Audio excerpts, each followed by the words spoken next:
Hindi ko alam kung kukunin ng liwanag or kukunin ng kadiliman yung buhok ni client. Dahil tingnan nyo naman yung pagkuha ng video ng aking kapatid. Hindi ko siya maintindihan, kalorky. Inutusan ko kasi siyang kunan ng before ng video yung buhok ng aming client before applyan ng rebonding cream number 1. Kaso, ang pangit ng pagkakuha ng video, I think, sa quality ng kanyang cellphone. Charing, kasi mumurahin lang yung phone niya.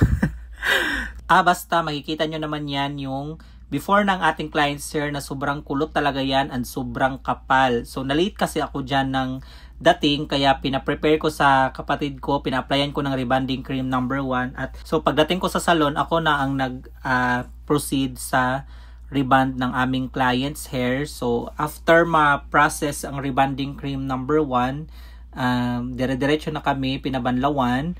At ito na yung buhok ng aming client after ma-blow dry. So kung mapapansin nyo, medyo nabawasan na yung kulot niya dyan dahil nga na process na ng rebonding cream number 1. Pero pansin nyo pa rin or kita pa din yung pagkakulot at pagkakapal ng buhok ng aming client. After nyan, plinansya namin yung buhok ni client. So ito na yung naging result niya after ma-iron. Sobrang tagal din namin itong plinansya dahil nga sa sobrang kapal at kulot niya. Then afterwards, nag-apply ako ng neutralizing cream, pre-process. After ma-process, pinabanlawan. Then sinunod namin in-apply yung kanyang cysteine treatment. Pre-process lang din tong cysteine treatment. Afterwards, pinabanlawan. Then after mabanlawan ang cysteine treatment, nag-apply kami ulit ng another treatment which is the keratin treatment. Afterwards, nag-proceed kami sa blow drying and ito na yung naging result after ng aming rebond session sa buhok ni client. And by the way, itong client natin is nanggaling pa sa napakalayong lugar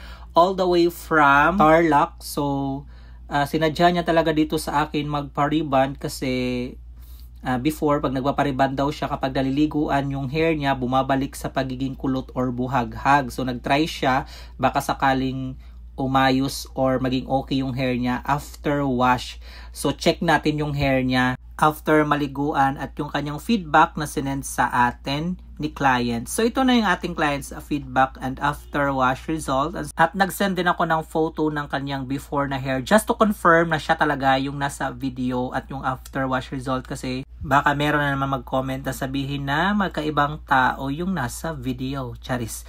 At ito yung video ng kanyang hair after ma-wash. So, straight na straight pa din, smooth and manageable. Napakalayo dun sa before niyang hair na talagang kulot at makapal. And that's it for today's video. Thank you for watching. And please don't forget to like, share, and follow our page Chading for more hair transformation. And this is Chading saying have a great hair day always mga sisi love. Until our next video. Bye!